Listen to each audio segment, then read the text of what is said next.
But thank you very, very much. Merci beaucoup pour cet accueil très, très chaleureux. It's great to be back. I know you've all been working very hard in your constituency since the last time we met, and now we're going to roll up our sleeves and get to work here in Ottawa as well. Now, I, for one, can't wait to get back into the House to show Canadians why, perhaps more than ever, our country needs a Conservative government. But first, I would like to take this opportunity to acknowledge the horrible atrocity committed by the Iranian regime. 57 Canadians lost their lives. Their friends and families woke up to the realization that they would never see their loved ones again. And I would like to take this opportunity to thank the Prime Minister for keeping me fully informed about developments, and I know that many of our shadow ministers have had conversations with their counterparts as well. And while tragic, it is heartwarming to see Canadians of all walks of life coming together during trying times like these. And we as Conservatives are going to continue to push for justice for the families and to ensure that the Iranian regime is held accountable.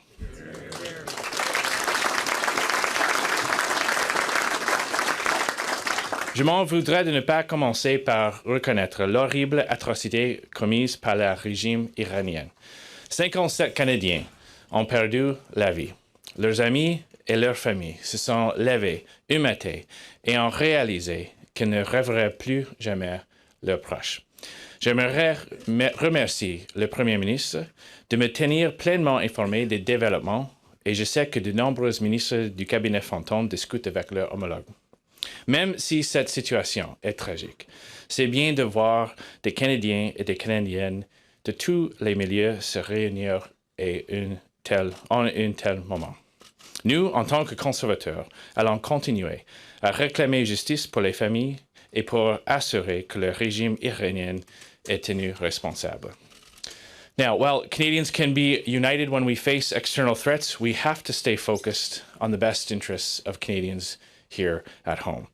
And coming out of the election campaign, at the top of everyone's minds was the issue of national unity. The Trudeau Liberals were shut out of Alberta and Saskatchewan, where anxiety is running higher than perhaps we've ever seen before. In Quebec, we saw the resurgence of the separatist Bloc Québécois. Now, while Trudeau has said many of the right things over the last few weeks, we haven't seen him walk the walk. Billions of dollars in investment is still fleeing the energy sectors in Alberta and Saskatchewan, and forestry mills continue to close down in British Columbia. And we will get to the opportunity to see where Trudeau stands when it comes to the development of the Tech Frontier project in northern Alberta. Will he stand with hardworking energy workers? Will he stand with local Indigenous groups who support the project?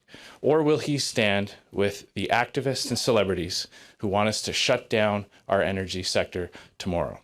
We've made our choice in this room. We stand with Canadian energy workers all across this country.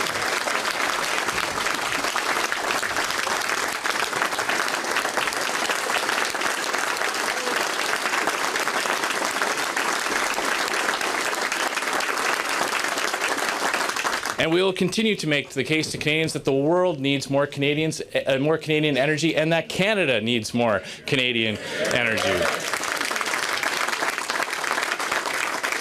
And we must continue to show Canadians that the Conservative Party are the only ones who can keep our country united and strong.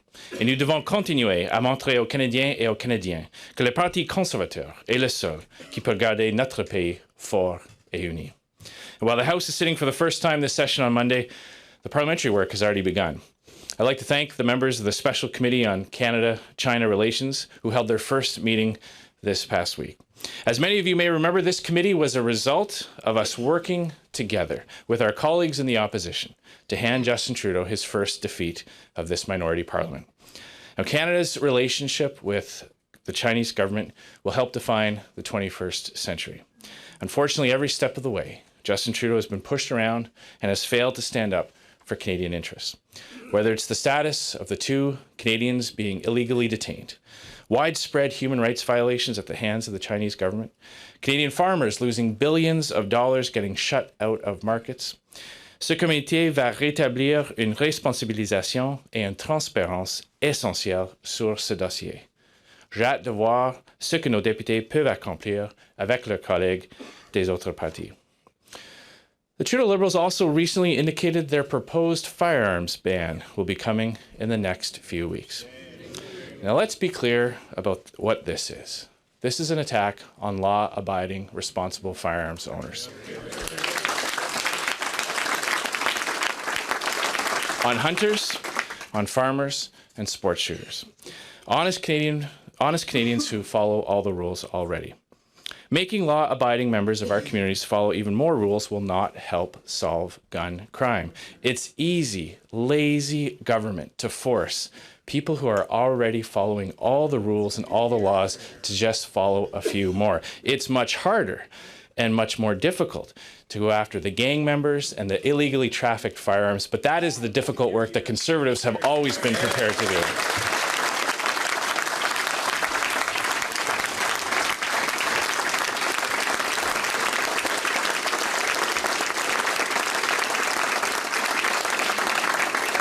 Now, just a short time ago, our own Member of Parliament, Glenn Motz, launched a petition on this issue. And just in a few days, it is already the second most signed online petition in history, so let's not give up. Let's make it the most signed petition in Canadian history. Now, finally, the Trudeau Liberals will table their first budget of the upcoming session in the next couple of months. And quite frankly, I am very worried about the future of our economy. Trudeau is going to try and buy the votes of the NDP and the Bloc in order to pass it. And when the time comes, he's going to try and buy back his majority too. And what does that mean? It means more wasteful spending, more sky-high taxes, and more reckless borrowing. All of this as there are worrying economic signs on the horizon. Finalement, les libéraux de Trudeau vont bientôt présenter le premier budget de la session parlementaire. Et franchement, je m'inquiète pour l'avenir de notre économie. Justin Trudeau va tenter d'acheter les votes du NPD et du Bloc pour faire adopter son budget. Et le moment venu, il va aussi tenter de racheter sa majorité. Qu'est-ce que ça veut dire? Encore plus de dépenses inutiles, encore plus d'hausses d'impôts et encore plus d'emprunts irréfléchis. Tout ça alors que des signes économiques inquiétants se profilent à l'horizon. The possibilities of a made-in-Canada recession are becoming more and more real. But the Conservative Party will always be the party of fiscal responsibility. We will always be the party of the taxpayer. And as the pre-budget consultations continue, let's remember that. Our party is now undergoing an exciting leadership contest, and where candidates are going to be traveling across the country and sharing their vision for the future of the Conservative Party. So I, of course, would like to offer my best wishes to everyone running. While that's going on, the Trudeau Liberals might think that our leadership race will give them a free ride. They're wrong. We're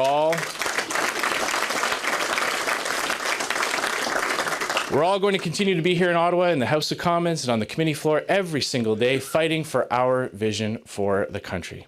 Minority parliaments can end abruptly and unexpectedly, so we can't afford to waste a day. We've got to make the case every single day for why our country needs a Conservative government, for a stronger position on the world stage, for respect for taxpayers' dollars, and for a united country from east to west to north.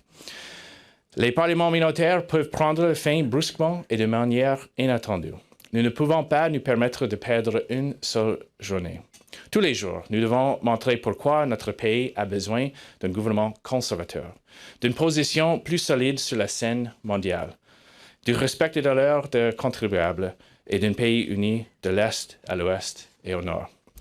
Canada needs a Conservative government, so there will be no free ride for the Trudeau Liberals this session. Thank you very much, everyone. I'm looking forward to a very productive few months. Merci beaucoup.